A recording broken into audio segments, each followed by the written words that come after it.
നമസ്കാരം, എന്റെ പേര് ജയകൃഷ്ണൻ CP. ഞാനിന്നിവിടെ പറയാൻ പോകുന്നത് കൃഷ്ണനാട്ടം എന്ന ഒരു കലയെക്കുറിച്ചാണ്. സമ്പൂർണമായി ഒരു സംസ്കൃത കലയാണ് കൃഷ്ണനാട്ടം.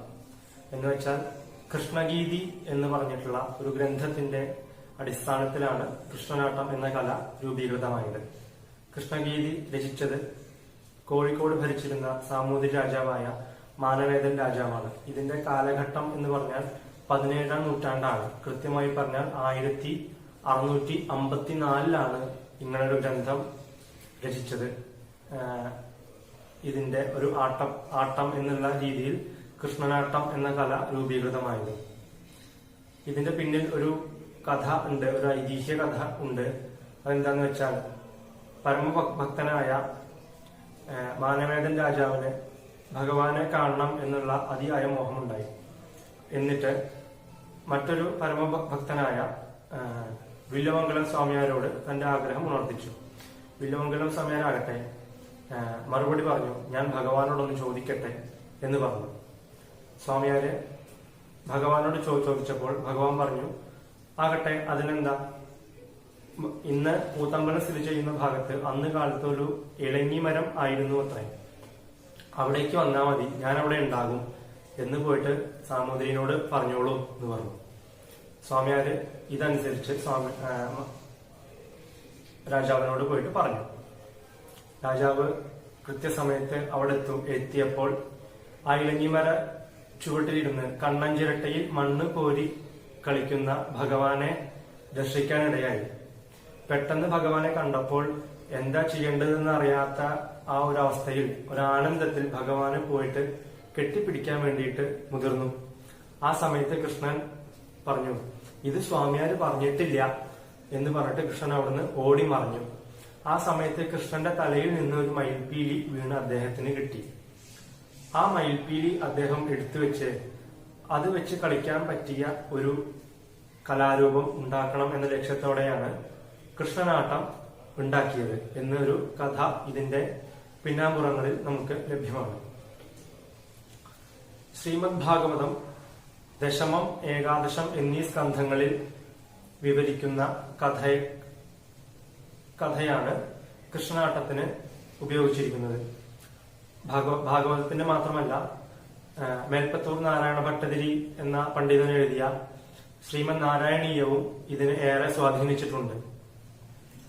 അവതാരം, കാളിയമർദ്ദനം, രാസക്രീഡ, കംസവധം, സ്വയംവരം, ബാണയുദ്ധം, വിവിധവധം, സ്വർഗാരോഹണം എന്നീ 8 കഥകളിലാണ് കൃഷ്ണനാട്ടം നിർമ്മിച്ചിരിക്കുന്നത്.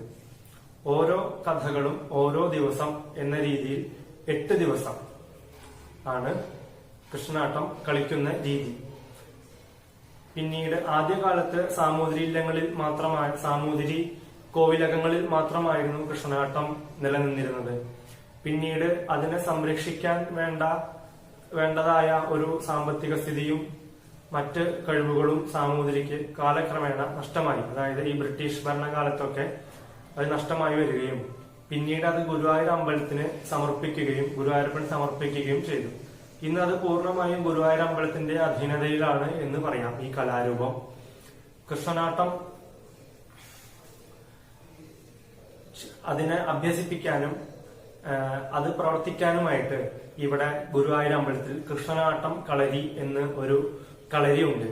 അവരാണ് ഇന്ന് കേരളത്തിലും ലോകത്തിന്റെ നാനാഭാഗങ്ങളിലും ഈ കലയെ അവതരിപ്പിച്ചു വരുന്നത്.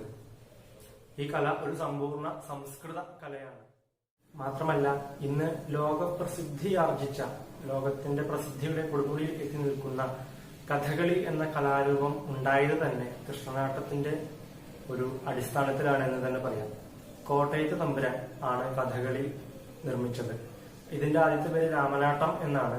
കൃഷ്ണനാട്ടം അദ്ദേഹത്തിന് കാണാൻ വേണ്ടിയിട്ട് അയച്ചു കൊടുക്കാൻ മാനവേദൻ രാജാവിനോട് പറയുകയും മാനവേദൻ രാജാവ് ഇതിന് സമ്മതിക്കാതിരിക്കുകയും ചെയ്തപ്പോൾ അതിനൊരു പ്രതികാരമായിട്ടാണ് കോട്ടയത്ത് തമ്പുരാൻ രാമനാട്ടം എന്ന് പറഞ്ഞിട്ടുള്ള കലാരൂപം ഉണ്ടാക്കിയത്.